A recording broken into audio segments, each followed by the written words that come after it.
Throw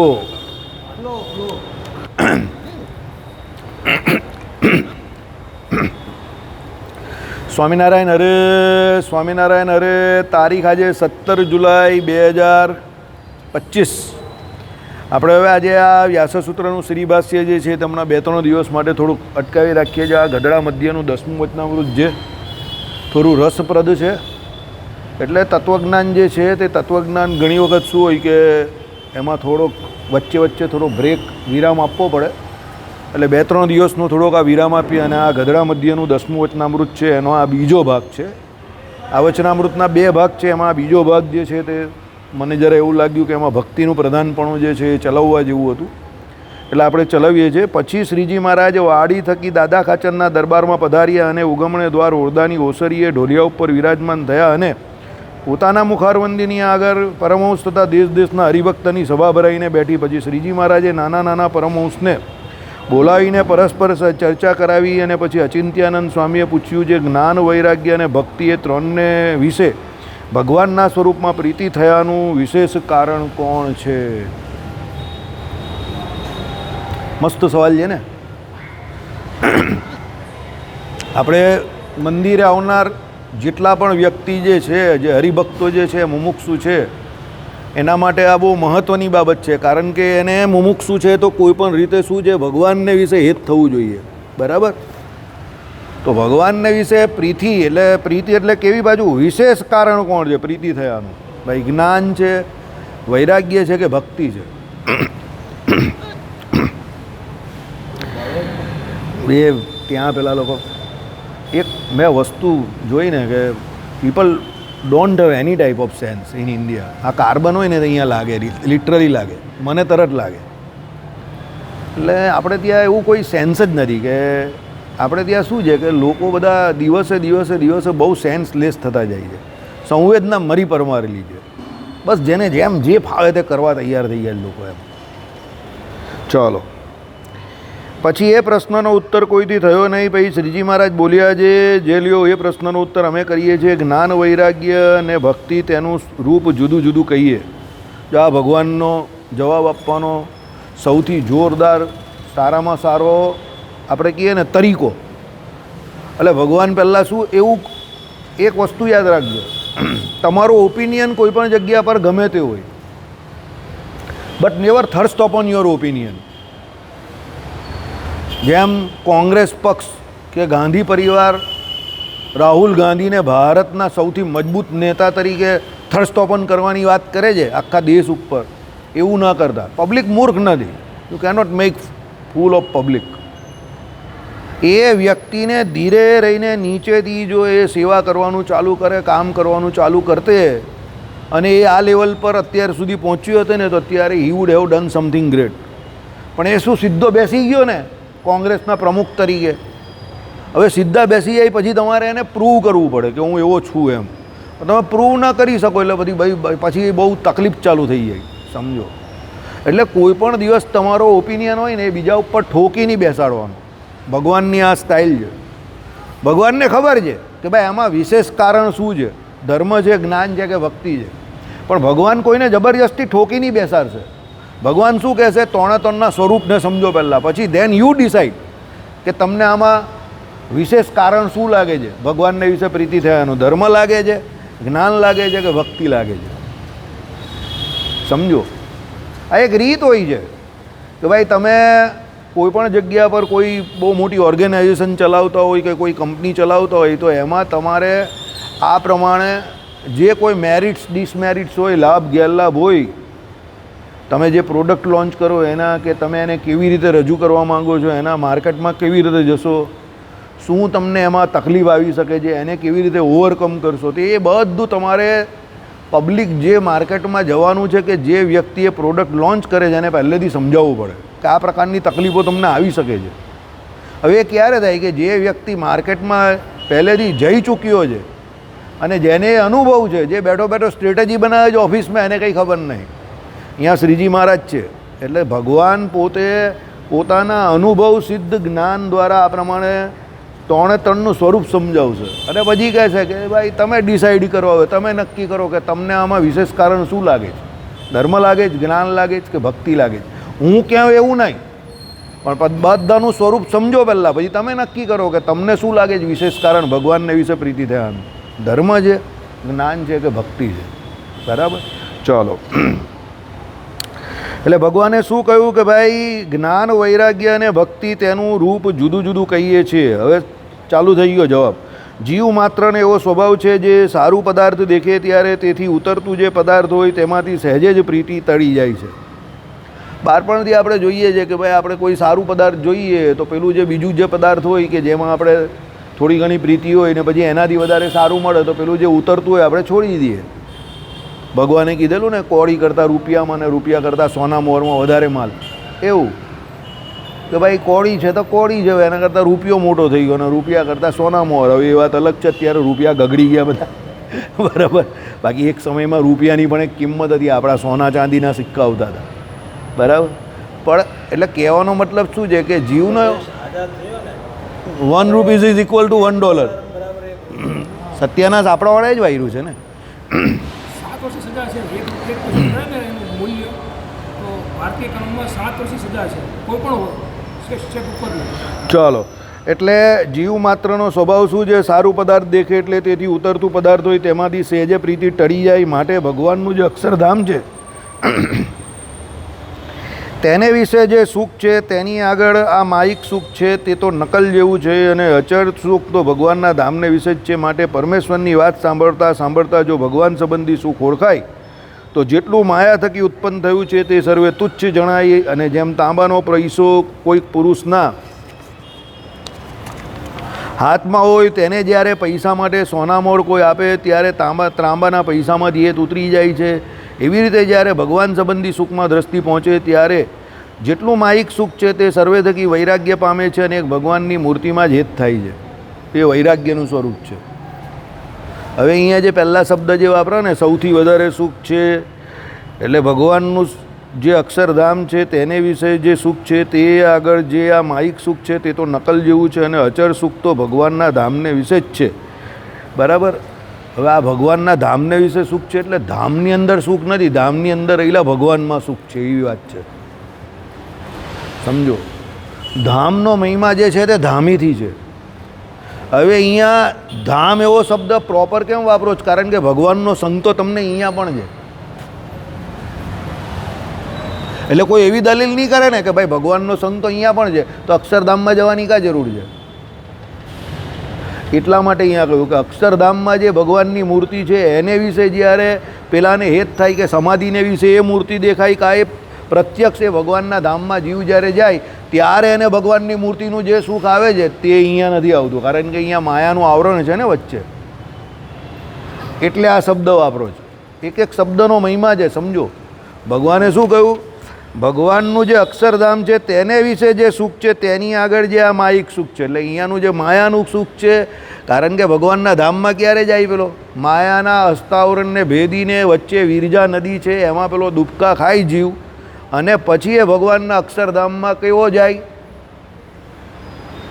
સ્થૂળ સૂક્ષ્મને કારણે એ 3 આ જે શરીર છે એનો ત્યાગ કરીને, જાગ્રત સ્વપ્ન અને સુષુપ્તિ એ 3 અવસ્થાનો ત્યાગ કરીને અપ્રાકૃત દિવ્ય દ્રવ્યના બનેલા જે શરીર જે છે એ પ્રાપ્ત કરે ને ભગવાનના ધામમાં જાય અને પછી ભગવાનનું ભજન કરે. એટલે ભગવાનના ધામમાં જે સુખ છે તે સુખ અહીંયાના બીજા જે કોઈ હસ્તાવરણ, એટલે 8 આવરણની અંદર રહેલી, બ્રહ્માંડની અંદર રહેલી બીજી જે કોઈ વસ્તુ કે વ્યક્તિનું જે સુખ છે દરેક લોકમાં આવી હસ્તાવરણમાં, બ્રહ્માજીના લોકથી માંડીને અહીંયાના પૃથ્વીલોક સુધીના બધા સુખ આવી ગયા. અને અહીંયા 7મું પૃથ્વીલોક જે કહ્યું તે, અને એની નીચેના જે 7 પાતાળ, આ 14 લોકના બ્રહ્માંડના દરેક સુખ જે માયાના છે એ બધા સુખ કરતાં ભગવાનની મૂર્તિનું, ભગવાનના ધામમાં જે સુખ છે એ સૌથી વધારે છે, બરાબર. હવે આ સુખનો લોભ કેમ આપ્યો? પેલાને વૈરાગ્ય થાય અહીંયાના માયાના સુખ જો એ ભોગવતો હોય તો એને એના પ્રત્યે વૈરાગ્ય થાય કે આના કરતાં ભગવાનના ધામમાં ભગવાનનું સુખ જે છે તે સૌથી વિશેષ છે. અને એના માટે આ ઉદાહરણ આપ્યું. ત્રાંબાનો પૈસો હોય એ કોઈની પાસે હોય એને કોઈ સોના મોર આપતો હોય તો પેલો ત્રાંબાના પૈસાનો મોહ છોડી દે અને એ આપી દે. ત્રાંબાના પૈસાની જગ્યા પર અહીંયા માયાનો સુખ લેવાનું છે અને ભગવાનના ધામની જગ્યા પર સોના મોર. ભગવાને લૌકિક દ્રષ્ટાંત આપ્યું. ઘણા લોકો કહે ને કે વચ્ચે વચ્ચે કેમ આવા લૌકિક દ્રષ્ટાંત આપે છે આના ને તેના, તો ભગવાને આપ્યું ને માયાનું સુખ સમજાવવા માટે. ભગવાને માયાના સુખ અને અક્ષરધામના સુખની કમ્પેરિઝન કરવા માટે ભગવાને લૌકિક સુખનું અહીંયા ઉદાહરણ જે આપ્યું એના માટે આ બે ઉદાહરણ આપ્યા, લૌકિક અને અક્ષરધામનું, એટલે તાંબાનો પૈસો અને સોનાનો. એમ જ્યારે વક્તાને એવી ઈચ્છા થાય કે સરળ ઉદાહરણથી જો કોઈ સારો લોજિક સમજાઈ શકાય એવો છે તો એ સમયનું જે ઉદાહરણ ચાલતું હોય એ ઉદાહરણને અનુલક્ષીને ધ્યાનમાં રાખીને પછી એ લોજિક સમજાવે. એ વક્તાની ઈચ્છાશક્તિ ઉપર આધાર રાખે છે અને એના અનુભવ ઉપર. એટલે ભગવાન પણ લૌકિક ઉદાહરણ આપતા હતા, એવું નહીં કે ના આપતા હતા. બરાબર, ચાલો. એટલે શું થયું કે ભાઈ જ્યારે એવી રીતે એને ભગવાન સંબંધી સુખમાં જ્યારે દ્રષ્ટિ પહોંચે, જો આવી ગયું ને ભગવાન સંબંધી સુખમાં, પણ શરત શું છે? અક્ષરધામમાં રહેલા ભગવાન સંબંધી. એટલે ધ્યેય કાં રાખવાનું છે? અહીંયા પછી સંતોષ નહીં માની લેવાનો કે ભાઈ અહીંયા રોજ તો દર્શન કરીએ છીએ ઘનશ્યામ મહારાજના, તો એમાં સુખ તો છે જ ને, તો પછી બીજું કંઈ કરવાની જરૂર જ નહીં. તો એ અહીંયા જે છે તે મૂર્તિ જે છે તે તો શું છે? મીડિયેટર છે. આ તો સમજો, આ માધ્યમ છે. કયું? નારાયણ મુનિદેવ તમે કેવું કે રાધા વિહારી લાલ કેવું કે હરિકૃષ્ણ મહારાજ કે ઘનશ્યામ મહારાજ, એ તમને માધ્યમ છે. કોનું માધ્યમ? અક્ષરધામના ભગવાન જે છે એને મળવાનું માધ્યમ છે. એટલે આ મૂર્તિ દ્વારા, આ ઘનશ્યામ મહારાજ દ્વારા આપણે અક્ષરધામના ઘનશ્યામ મહારાજ જે છે એ મળી શકે છે, કે એ મળવાના છે. પ્રાપ્ય જે છે એ જ પ્રાપ્તિ છે. સમજો, અત્યારે પ્રાપ્ત કયા છે? આ અક્ષરધામમાં જ છે ઘનશ્યામ મહારાજ, એમ સમજીને ચાલો. હવે એ ઘનશ્યામ મહારાજ જે આપણે પ્રાપ્ત જે છે એ જ પ્રાપ્ય થવાના છે. સમજો, મળવાના પણ એ જ છે, એ જુદા નથી. પ્રાપ્ય અને પ્રાપ્તિ બંને એક જ છે, પણ ફરક શું છે? આ માધ્યમ છે અને પેલા જે છે તે આપણું ધ્યેય છે. પણ એને મેળવવા માટે આની જરૂર 100% છે. આના વગર એ ન મળે, એ ગેરંટી. કારણ કે ભગવાને કહ્યું એ પ્રમાણે નિરાકારવાદી 100 વર્ષ સુધી પણ આકાશને ચાટે તો એનાથી એને કોઈ સુખ નહીં આવવાનું. એટલે આ મૂર્તિ જે છે એને કોઈ દિવસ ગૌણ નહીં કરવાની. જે મૂર્તિ તમે માનતા હોય, નારાયણ મુનિદેવ હોય કે હરિકૃષ્ણ મહારાજ હોય કે રાધા વિહારી લાલ હોય કે ઘનશ્યામ મહારાજ હોય, એની મૂર્તિ જે તમને ધ્યાનસ્થ હોય તે ધ્યેય મૂર્તિ તમારી જે કંઈ છે એને ગૌણ ન કરતા. કારણ કે એ મૂર્તિ દ્વારા જ તમને અક્ષરધામની મૂર્તિ જે છે તે પ્રાપ્ત થવાની છે. એટલે પ્રાપ્ય અને પ્રાપ્તિ બંને તમારી સેમ છે. પણ કહેવાનો મતલબ શું છે? આનાથી સંતોષ નહીં માની લેવાનો પૂરેપૂરો. પૂર્ણકામપણું માનવાનું કયું છે શાસ્ત્રોમાં? કે મને મળેલા ભગવાન જે છે એના દ્વારા હું મારે પૂર્ણકામપણું માનવાનું. હવે મારે બીજું કંઈ કરવાનું બાકી નથી. પણ એ પૂર્ણકામપણું કેમ માનવાનું છે એ સમજો. કારણ કે એ મૂર્તિ દ્વારા જ તમને પેલી અક્ષરધામની મૂર્તિ મળવાની છે. એટલે આ અલ્પ વિરામ છે, પૂર્ણ વિરામ નથી. સમજો હું જે કહેમ એમાં. આ જ અમને જે મૂર્તિ અત્યારે મળેલી છે એ આજે હરિપ્રકાશ શાસ્ત્રીએ પણ જે પ્રમાણે કહ્યું એ પ્રમાણે કે તમને તમારા પૂર્વજન્મના સુકૃત જે કંઈ છે, એટલે ભગવત કૃપા છે તમારી ઉપર, જેને કરીને આ ભગવાનની મૂર્તિ તમને મળી. પણ this is not your final destination. આ તમારું અંતિમ ડેસ્ટિનેશન નથી. આ તમને મળેલું એક માધ્યમ છે. કયું માધ્યમ? કે જેના દ્વારા તમે અક્ષરધામમાં પહોંચી શકો છો. તો અક્ષરધામમાં શું મળવાનું? તમને આ જ ભગવાન મળશે. પણ ત્યાં તમે જે ભક્તિ કરશો તો ત્યાં તમારે આ શરીર ન હશે. અત્યારે તમારે જે દૈહિક ક્રિયા કરવા માટે કે દેહને ચલાવવા માટે કે દેહના સંબંધીઓ માટે જે કંઈ ઉપાધિઓ વળગેલી છે તે ઉપાધિ અક્ષરધામમાં નથી.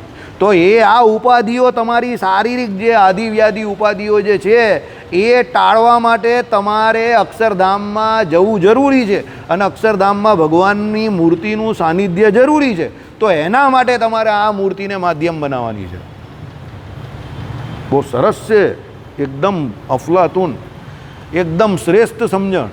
ભગવાને વચનામૃત જેવો કોઈ ગ્રંથ જ નહીં બનાવ્યો. એવો ગ્રંથ છે ને મજા જ આવ્યા કરે તમને વારે વારે. મને લાગ્યું હોય કે પેલું બહુ તત્વજ્ઞાન ચાલ્યું, હવે થોડુંક વચનામૃત ચલો, લોકોને રસ પડે એવું. ઓવરડોઝ નહીં કરવાનો. પછી સભા શૂન્ય થઈ જાય એટલે મેં કહું થોડું 2-3 દિવસ હમણાં વચનામૃત ચલો. બરાબર, ચાલો. એટલે શું કહ્યું?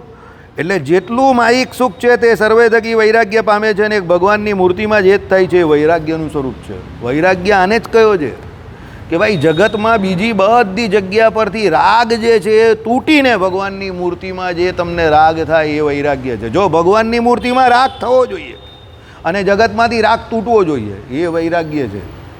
સમજો, પેલો કહીને આશિક તો ઉસકી આશિકી, बराबर। तो आशिकी उसका सबसे बड़ा कारण क्या है? तो आशिकी का सबसे बड़ा कारण कौन है? तो आशिक की वजह, तो वजह कौन है? तो उसकी महबूबा। तो महबूबा से आशिक क्या करता है? तो आशिकी करता है। तो कैसे कह सकते हो? क्योंकि दुनिया से उसकी आशिकी टूट गई है।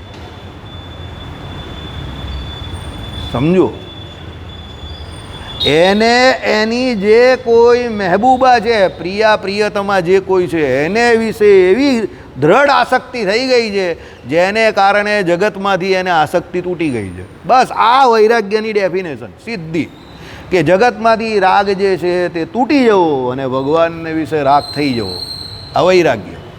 સિમ્પલ, એકદમ સિમ્પલ, એકદમ ઇઝી, ડેમ ઇઝી, બીજી કંઈ માથાકૂટ જ નહીં, એકદમ ઇઝી એટલે એકદમ ઇઝી। જગતમાંથી રાગ તૂટી જવો અને ભગવાનમાં લાગી જવો, ગાલિબના શેર જેવું, બરાબર। પેલો શું કહે? ગધે હી આમ ખાતે હૈ। એક જગ્યા પર મિર્ઝા ગાલિબ અને એના મિત્રો કેરી ખાતા હતા, તો એક એનો દ્વેષી આવ્યો, તે કે ક્યાં કર રહે હો ગાલિબ? કે આમ ખા રહા હું। તો પેલો કહે ગધે હી આમ ખાતે હૈ। સમજવા જેવું છે, સમજો। પેલો શું બોલી ગયો? ગધે હી આમ ખાતે હૈ। ત્યારે પછી મિર્ઝા ગાલિબે હસતા હસતા શું કીધું ખબર? વો ગધે હી હૈ જો આમ નહીં ખાતે હૈ। સાચી વાત તો એની જ છે ને। તમે જો ગધેડાને ખાલી કેરી નહીં ભાવે, બાકી કેરી દુનિયામાં એવું ફળ છે કે બધાને જ ભાવતું હોય। તમે જો કેરી એવું બહુ ભાગ્યે જ કોઈએ બાધા લીધી હોય કે કોઈને સુગર હોય અલગ વાત છે, ભાવતી બધાને જ હોય કેરી। આ સેમ દ્રષ્ટાંત જે છે તે સેમ અહીંયા લાગે છે વૈરાગ્યની વ્યાખ્યામાં, કે ભાઈ જગતમાંથી રાગ તૂટી જવો અને ભગવાનમાં રાગ થઈ જવો, હવે વૈરાગ્ય। ભગવાનમાં થવો જોઈએ પાછો। જો ભગવાનમાં ન થાય અને જગતમાં પણ ન થાય તો પછી એને લઈ જવો પડે મહેશભાઈ દેસાઈ સાહેબ પાસે।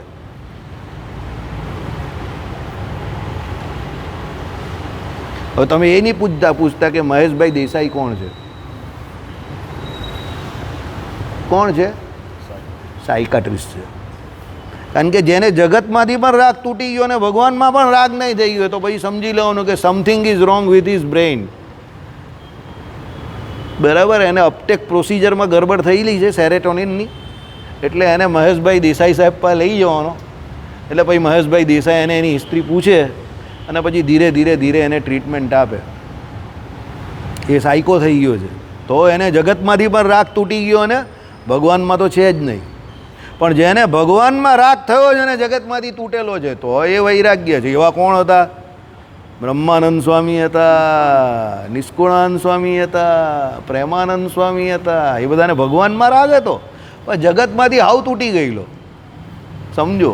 પણ ભગવાનમાં તો હતો ને। વાલાએ રસના ચાકર હાર છાસતે નવ પીવે રે લોલ।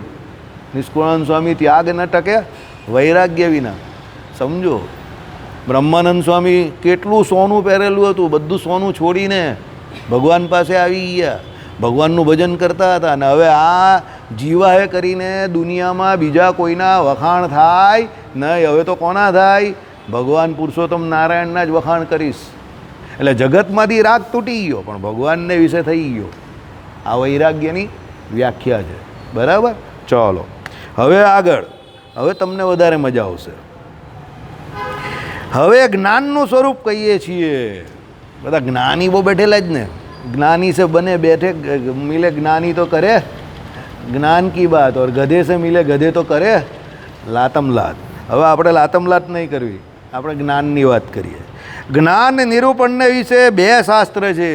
શ્રીજી મહારાજ કહે છે, જો ભાઈ જ્ઞાનની વાત આવે તો બે શાસ્ત્રની વાત હંમેશા કરવી પડશે। જ્ઞાનના સૌથી જૂના બે શાસ્ત્ર, બરાબર। એક સાંખ્યશાસ્ત્ર, બીજું યોગશાસ્ત્ર।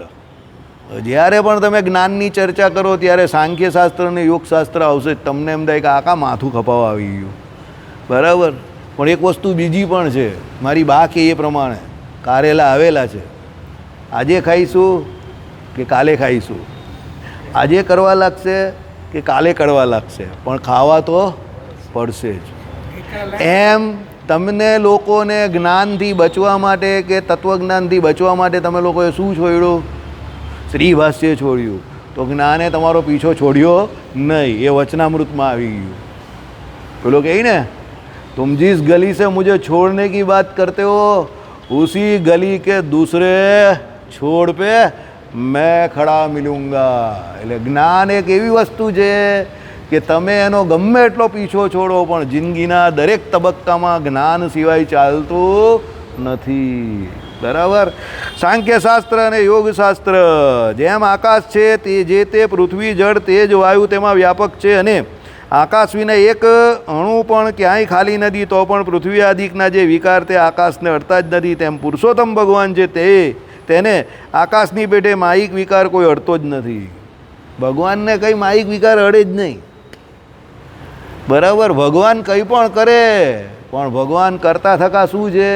અકર્તા છે. ભગવાન એવા છે કે પોતાની મથુરા ભૂમિ માટે 18 વખત કોની જોડે યુદ્ધ કરી નાખે? જરાસંઘ જોડે કરી નાખે. આખી સોનાની દ્વારકા વસાવી લે પોતાના કોના માટે? પ્રજાજનો માટે. સમજો, 56 કોટી યાદવ અંદર રહેતા થઈ જાય, પરંતુ છેલ્લે એ જ ભગવાન પાછા એ નીકળીને પ્રભાસ પાટણ નીકળી જાય અને દ્વારિકાજીને શું કહે કે જય સ્વામિનારાયણ, જય શ્રી કૃષ્ણ, દરિયાને વિશે, સમુદ્રને વિશે આખી ગરકાવ કરી નાખે. સોનાની દ્વારકા. શું? સોનાની દ્વારકા આખી બનાવડાવે અને પછી એ ગરકાવ થઈ જાય તો પણ એ ભગવાનને કંઈ અસર થતી નથી. આમ કરતાં સીધા નીકળી જાય. પેલાને શું કહે પારધીને? ભાઈ તે કંઈ પાપ કર્યું નથી, તું તો મારા સંકલ્પે કરીને જ અહીંયા આવ્યો, બાકી તારું બાણ જે છે એની કોઈ એટલી તાકાત નથી કે મને મારી શકે. એટલે એવો મનમાં કોઈ પ્રકારનો શોક લાવતો નહીં કે મારી હત્યા તારા દ્વારા થઈ ગઈ. વિધિના લખ્યા લેખ છે, તું મારી ઈચ્છાએ કરીને આવ્યો છે, જા ચાલ્યો જા. બરાબર. બિચારો બહુ કલ્પન કરતો. વાલી તો નહીં હતો પણ એવું લોકો ઘણા ભાગવતજીના વક્તા અને આ મહાભારત ભાગવતજીના વક્તા એવું કહે છે, પણ વાલી તો ન હતો. કારણ કે વાલીનો તો ત્યાં જ મોક્ષ થઈ ગયેલો ને રામચંદ્ર ભગવાને એનો મોક્ષ કરી દીધેલો ને એનામાં પછી કોઈ બદલાની ભાવના તો હતી નહીં, તો પછી એ શું કામ આવે?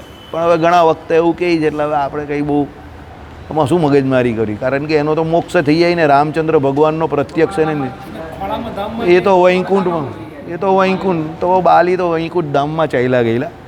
એટલે ને એને કંઈ દ્વેષ નહીં હતો છેલ્લે. એણે જે રામચંદ્ર ભગવાન, હા, એને કંઈ છેલ્લે દ્વેષ નહીં હતો ભગવાન પ્રત્યે. એને પહેલાં એવા સવાલ થયેલો કે મને કેમ પાછળથી માર્યો ભગવાને. એવો એને સવાલ હતો કે ભાઈ મેં કંઈ તમારું બગાડ્યું નથી તો તમે મને પાછળથી કેમ માર્યો? મારવો હતો તો આગળથી ને યુદ્ધ કરવું હતું ને તમારે, પણ તમે પાછળથી માર્યો. તમે રામ છો, તમારા વિશે મેં એવું સાંભળ્યું છે, તમે મર્યાદા પુરુષોત્તમ છો, તો તમે મને પાછળથી સંતાઈને કેમ માર્યો? સમજો, તમારે મને મારવો હતો તો મને યુદ્ધ તો આપવું હતું એમ. બરાબર.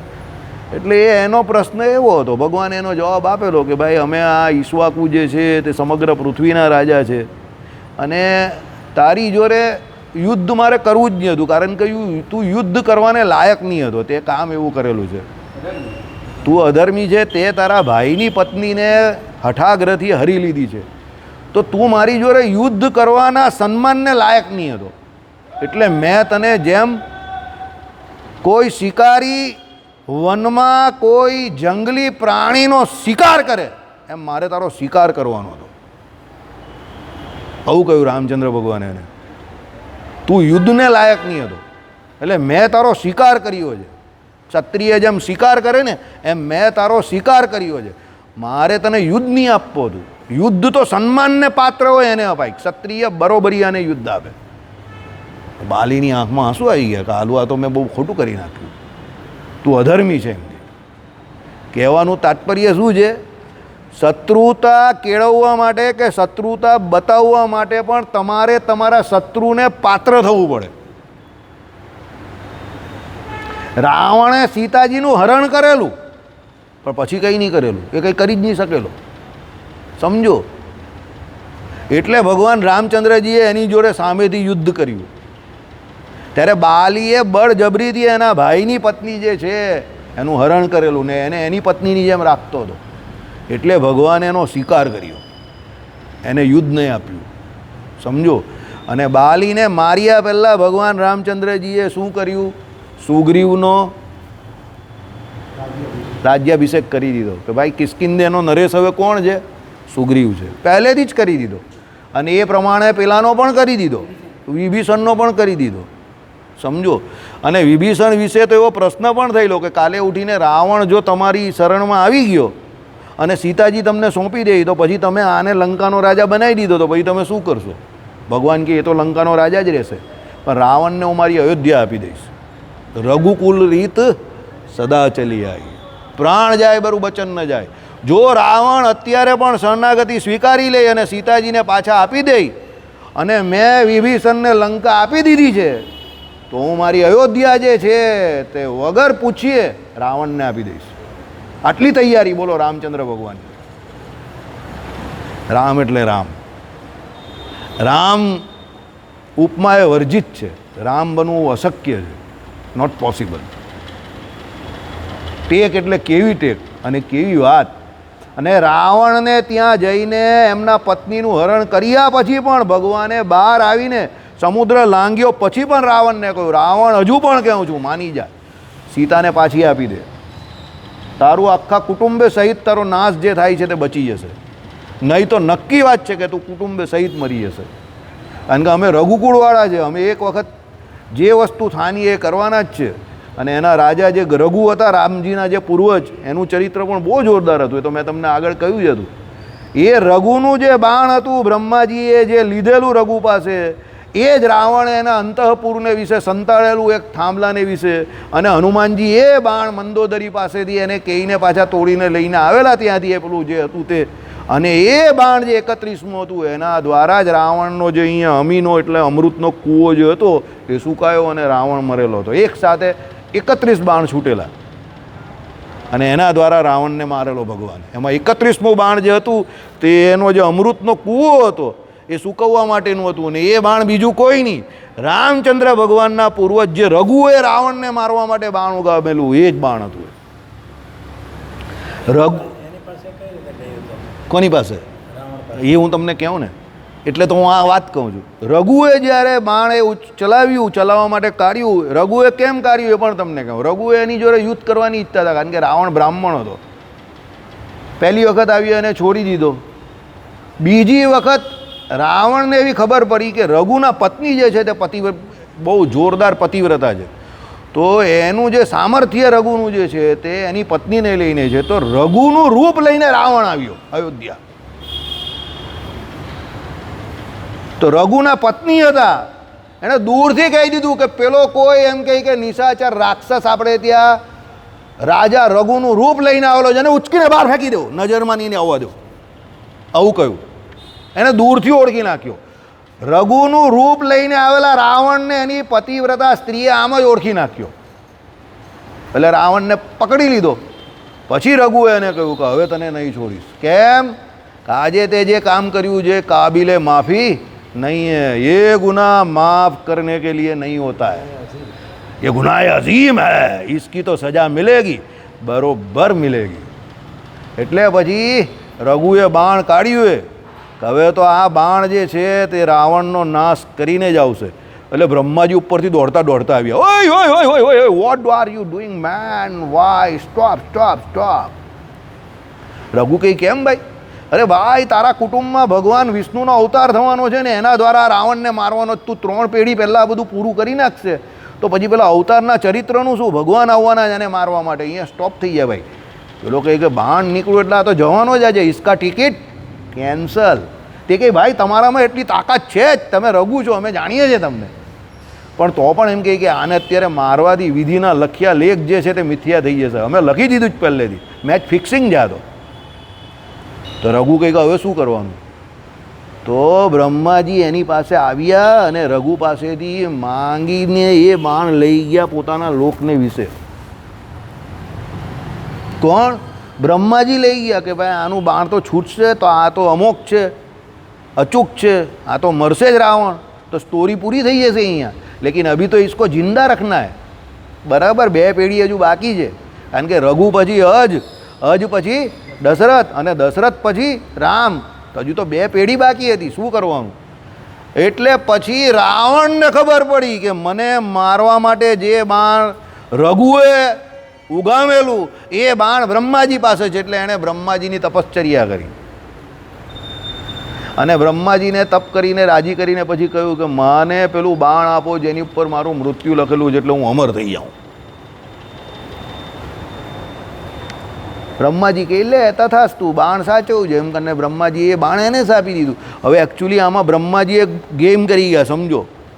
પેલાએ તપ કર્યું, હવે એ હતું બ્રહ્માજીના લોકમાં તો ત્યાં સેફ હતું, સમજો. પણ હવે રાવણ એની બુદ્ધિ પ્રમાણે એને લેવા આવ્યો તો બ્રહ્માજીને થયું કે આજ એની મોત માંગવા સામેથી જ આવેલો તો આપી દે ને. એટલે બ્રહ્માજીએ એને સામેથી આપી દીધું. એટલે એણે એના અંતઃપુરમાં જ્યાં એ મહેલમાં સૂઈ જતો હતો ત્યાં એક થાંભલાને વિશે એને જણાવી દીધું. હવે એક વસ્તુ યાદ રાખજો, માણસ ગમે એવો ગુપ્ત પોતાની વાતને રાખી શકતો હોય પણ પોતાની જે પ્રિયસી હોય કે પત્ની હોય ને એને બધી વાત કહેતો જ હોય, કોઈ એવું વ્યક્તિ હોય.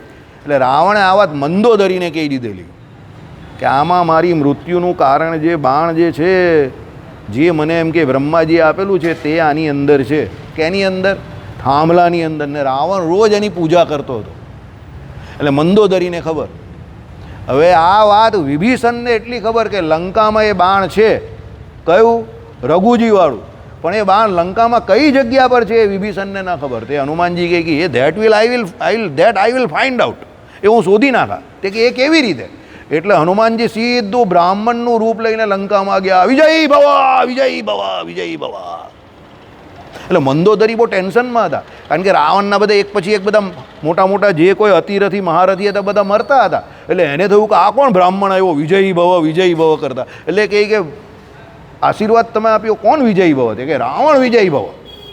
હનુમાનજી શું કહે? રાવણ વિજય ભવ. તે કહે કે અમારા તો બધા એક એક કરીને મરી રહેલા છે, તો તમે કહી દે કે રાવણ વિજય ભવ. અરે હું કહું રાવણ વિજય ભવ, જાઓ રાવણનો વિજય થશે એમ કહે છે. પણ એનો વિજય ત્યારે જ થશે કે એણે કંઈક અહીંયા એવું કંઈક સંતારેલું છે જે એને એના મૃત્યુનું કારણ સમજે છે. એ જો વસ્તુ મળી જાય તો જ રાવણ બચશે, બાકી તો મારું આ વરદાન જે છે તે ફળે નહીં. એટલે બહેનોને તો આવું હોય જ. તેમણે કહી દીધું કે એ તો અહીંયા એમના અંતપુરમાં અહીંયા જ છે. બસ હનુમાનજી કે જય સ્વામિનારાયણ, જય શ્રી રામ, તોડફોડ કરી અને એ બાણ લઈને હનુમાનજી પહોંચી ગયા રામચંદ્ર ભગવાન પાસે. લેવ ભાઈ, તમારા જ પૂર્વજોનું બાણ તમારી પાસે આવી ગયું. રામચંદ્ર ભગવાને એ બાણ પછી 31મું છોડ્યું અને રાવણને માર્યો. આ આખી સ્ટોરી. પણ બાણ ઓરિજિનલ કોનું છે? રઘુનું. એટલે શું છે? રઘુકુળ રીત સદા ચલી આવી, પ્રાણ જાય બરું બચન ન જાય. અહીંયા રઘુકુળ જે રઘુ શબ્દ છે ને એ રામને નથી લાગતો, આ રઘુને લાગે છે. એટલે રઘુ બહુ ખતરનાક વ્યક્તિ હતા. પહેલી વખત જ્યારે યુદ્ધ માંગવા આવેલો ને રાવણ, ત્યારે રઘુ સૂર્યનારાયણ ભગવાનને અર્ઘ્ય ચડાવતા હતા. એટલે રાવણ સામેથી આવ્યો. તે કહે હુ યુ, આપણે હુ આર યુ કહીએ ને, એમણે શું કહ્યું? હુ યુ. પેલો કે હું રાવણ. તે કહે કેમ ભાઈ સવારમાં બ્રાહ્મણ કેમ દાનબાન જોઈએ જ કંઈ? તે કે હા એમ કહે. તે કહે શું? તે યુદ્ધ કરવું છે. અરે પેલો કહે હું બ્રાહ્મણ જોડે યુદ્ધ નહીં કરતો. રઘુ કહે. તે કે ના મારે યુદ્ધ જોઈએ છે, મેં તમારો પ્રતાપ સાંભળ્યો. તે કે અહીં આવો, બેસી જા બાજુમાં બેઠો. પછી એની લંકા દોરી. પછી હા હા, એ પહેલાં શું થયું? પહેલી વખત આવી રીતે આવ્યો તો રાવણને બાજુમાં બેસાડ્યો. પછી એક હાથમાં પાણી હતું ને, ત્યાં આમ કરીને ધાડાક દઈને છોડ્યું. કોણે છોડ્યું? રઘુએ છોડ્યું. તો રાવણ કહે કે આ અર્ઘ્ય તમે આ ઊંધી દિશામાં કેમ ચડાવ્યું? રાવણ બ્રાહ્મણ હતો ને, એને વિધિ નિષેધનું ભાન હતું. તે કે ઊંધી દિશામાં નહીં, બરાબર દિશામાં છે. કેમ? કઈ દિશામાં? તે કે જો આ જગ્યા પર એક જંગલ છે, ત્યાં એક માણસ જે છે ને ગૌચારવાવાળો જે છે ને એની ગાયને ચરાવવા ગયો ને ત્યાં એની ગાયને એક સિંહ મારવા આવેલો. અને એ સિંહ દ્વારા ગાયને બચાવવા માટે એ પેલો ચારણ કરવાવાળો જે છે ને એ મને યાદ કરે છે. એટલે મેં આ પાણી છોડ્યું ને પેલો સિંહ મરી ગયો. કોણે કહ્યું આવું? રઘુએ કહ્યું. રાવણને થયું કે યાર ફેંકને કા તું નહીં ફરવાના લેકે રખા હૈ, ઇતની બડી બડી છોડ રહી હૈ. તે કંઈ કહ્યું? તે કે આ દક્ષિણના જંગલમાં છે, જ્યાં ચાલ્યો જાય આ જગ્યા પર. રાવણ તો પહોંચી ગયો ત્યાં પેલું પુષ્પક લઈને. તેણે જોયું આ બધું સિંહ મરેલો હતો અને પેલો ગૌચરો હતો તો ઓહો રાજાને યાદ કરતો હતો ને બહુ ખુશ થઈ ગયો કે મારી વાત રાજાએ સાંભળી લીધી. તે કે કયો રાજા? તે કે રઘુ રાજા. તે કે રઘુ રાજા એમ કે તમે ગમે ત્યાં પુકારો ત્યાં આવી જાય. આવી રઘુની શક્તિ હતી. પછી રાવણને તો इसके साथ તો લડના પડેગા, બહુ પાવરફુલ છે. પાછા બીજી ફેરી લડવા આવ્યો રાવણ. રઘુ કહે કે તને શાંતિ નહીં થતી? કે ના, મને તો લડવું જ છે તમારી જોડે. તે કે અહીંયા બાજુમાં બેસી જા, આ તારી લંકા. રાવણ કહે કે નકશો બરાબર દોરેલો, તમે કોઈ દિવસ આવ્યા નથી તે કેવી રીતે દોરી દીધો? એ કહે કે હું દોરી શકું છું. ઓકે, આ મારો અંગૂઠો. તે કે આ તમારો અંગૂઠો. આમ ભાગ ભૂસી નાખ્યો. જ્યાં તારા લંકામાં આ ભાગ જે છે ને તે નિર્જન થઈ ગયો, એનો નાશ થઈ ગયો. અંગૂઠાથી જે ભાગ ભૂસ્યો એ નિર્જન થઈ ગયો, અવાવરું થઈ ગયો, એનો નાશ થઈ ગયો. રાવણ કહે કે હું બેઠો બેઠો ફેંક્યા કરે છે. રાવણ પાછો પુષ્પક લઈને જગ્યા પર ગયો તો આ બધું નાશ થઈ ગયેલું હતું, નિર્જન થઈ ગયેલું. રાવણ કહે કે આ તો બહુ તાકાતવાળો વ્યક્તિ છે. એટલે પછી રાવણે પેલું મેં તમને ત્રીજું કહ્યું ને એ પછી કરેલું, પતિવ્રતા એની સ્ત્રી છે એ શોધીને. કહેવાનો મતલબ એની ખુજલી નહીં ગયેલી. ઘણાને એવી ખુજલી હોય ને કે લડવું છે લડવું છે લડવું છે, પણ કયો કોઈ માથાનો માણસ મરી જાય ને તો પછી એની ખુજલી બધી મટી જાય. ઘણાને એવી ખુજલી હોય કે લડવું છે લડવું છે લડવું છે. બધાને અલગ અલગ પ્રકારની ખુજલી હોય, સત્તાની હોય, કોઈને રૂપિયાની હોય, બધાને અલગ અલગ ખુજલી હોય. એટલે રાવણના આ દ્રષ્ટાંતથી રઘુ રાજાના શું કે અમુક માણસ તમને રઘુ જેવા બહુ શાંત દેખાતા હોય પણ બહુ સામર્થ્યવાળા હોય, ને અમુક રાવણ જેવા બહુ ઉછળકૂદ કરતા હોય તો એ તો લપેટામાં આવી જાય. બરાબર? ચાલો, તમને આજે થોડી ઇન્ટરેસ્ટિંગ વાત કરી, મજા આવી ને? પેલું તો ભેદ ને આ ને તે ને આ છે ને પેલું નથી ને પેલું છે ને આ નથી ને છેલ્લે કંઈ ભેદ જ નથી. બરાબર? ગુણાકાર કિયા, ભાગાકાર કિયા, બરાબર, ઘટાયા બઢાયા, ફિર ભી એક ही જવાબ આયા. એવું હતું ને? એના કરતાં સારું છે ને? શ્રીપતિમ શ્રીધરમ સર્વદેવેશ્વરમ ભક્તિ ધર્માત્મજમ વાસુદેવ